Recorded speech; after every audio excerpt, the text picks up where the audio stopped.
তো বন্ধুসকল মই আছো এতিয়া NRLৰ ওচৰতে প্ৰগতি গেটৰ ওচৰত আৰু অংকুৰ দোকানত বৰ্তমান এতিয়া বৰষুণ দিছে আৰু বৰষুণ দি থকাৰ সময়ত আপোনালোকক দেখুৱাইছো যে ইয়াৰ পৰিৱেশটো কি ঠিক আছে আৰু ইয়াত বৰষুণ দিয়াৰ পিছতে মানে যেতিয়া ৰ'দ পৰিব মানে এই ৰ'দ পৰাৰ সময়ত ইয়াত গোটেইডোখৰ ৰাস্তাটো ধূলি হয় আৰু বৰষুণ যাক দিয়াৰ পিছত মানে ধূলিখিনি নাইকিয়া হয় তো ইয়াত প্ৰব্লেম এইটো নহয় যে ইয়াত বৰষুণখিনি দিলেই যে ধূলিটো নাইকিয়া হ'ব তো ইয়াত মানে আমাৰ NRL কৰ্তৃপক্ষৰ এইটো চাবলগীয়া এটা গুৰুত্বপূৰ্ণ কথা কাৰণ এই ধূলিখিনিয়ে যে গোটেই মানে এৰিয়াটো এটা পলিউশ্যন সৃষ্টি কৰিছে আৰু আজিকালি ইমান টেকন'লজিৰ বস্তু আছে যে এই ধূলিখিনি উঠাই চফা কৰিব পৰা বস্তু আছে সেইখিনি বস্তু ইয়াত প্ৰয়োগ হ'ব লাগে এই ৰাস্তাটোৰ মেইনটেনেঞ্চ হ'ব লাগে এই ধূলিটো ডাষ্টিং পলিউশ্যনটো অলপ মেইনটেনেঞ্চ কৰিব লাগে NRL কৰ্তৃপক্ষই যদি ভিডিঅ'টো আপোনালোকক ভাল লাগিছে তেনেহ'লে এইটো টেগ কৰক NRL কৰ্তৃপক্ষৰ মানুহসকলক আৰু এই বৰষুণ দিয়াৰ পিছত যে এই ধূলিখিনি নাইকিয়া হৈ যায় ৰ'দ দিয়াৰ লগে লগে ধূলিখিনি আকৌ এই বতাহত উৰি ফুৰে মানুহৰ মুখে নাকে সোমাই এইখিনি হাওঁফাওঁ আৰু লাঞ্চৰ বেমাৰ সৃষ্টি কৰিব তো মই ইয়াকে ক'ব বিচাৰোঁ যে এই পলিউশ্যনটো ডাষ্টিং পলিউশ্যনটো এই ৰাস্তাৰ কাষত অহা যোৱা কৰা মানুহখিনিক যাতে সুবিধা হয় খোজকাঢ়ি মানুহ অহা যোৱা কৰিব পৰা এটা সুবিধা হয় সেইটো কৰক আৰু এই গাড়ীত সোমাই গ'লে গ্লাছখন মাৰি সেই গাড়ীৰ ভিতৰত গৈ থকা মানুহে গম নাপায় যিসকল মানুহ বাইক চলাই যোৱা খোজকাঢ়ি যোৱা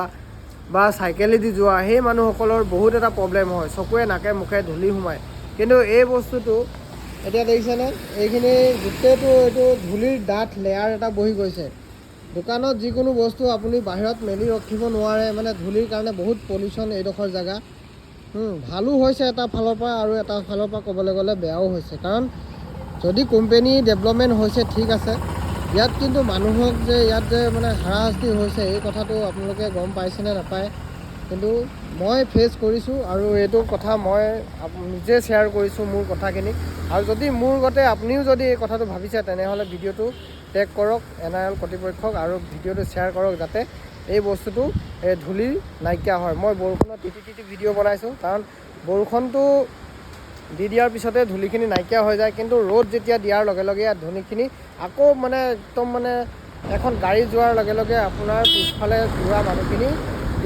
মানে ধূলিত পোত খাই যায় মই এইটোকে কওঁ ভিডিঅ'টো ভাল লাগিলে আপোনালোকে শ্বেয়াৰ কৰিব আৰু ওচৰত থকা দাদাজনক মই সুধিম ইয়াত ঠিক আছে দাদা ইয়াত যে ধূলিখিনি যে এনেকৈ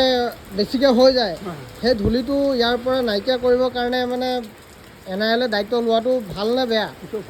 ভাল ন কাৰণ কেলৈ গাড়ীখন এখন অহাৰ লগে লগে ইয়াত মানে পিছফালে চাইকেল চলাই যোৱা বা গাড়ী চলাই বাইক লৈ যোৱা মানুহখিনিয়ে বহুত কষ্ট পায় হয় নাই তো দাদাজনেও কৈছে যে এই বস্তুটো ইয়াত মানে চাফা বা মেইনটেনেঞ্চ এটা হ'ব লাগে হয় নাই ধূলিখিনি আজিকালি ইমান ডাঙৰ ডাঙৰ মেচিন আছে যে ধূলিখিনি ধুনীয়াকৈ ঝাৰু মাৰি লৈ যায় আৰু এইটো ক্লিনিংটো সপ্তাহত 2 দিন বা 3 দিন এনেকুৱা হ'লে মানে বস্তুটো ইয়াৰ পৰা নাইকিয়া হ'ব হয় নাই অঁ আৰু ইয়াত মানে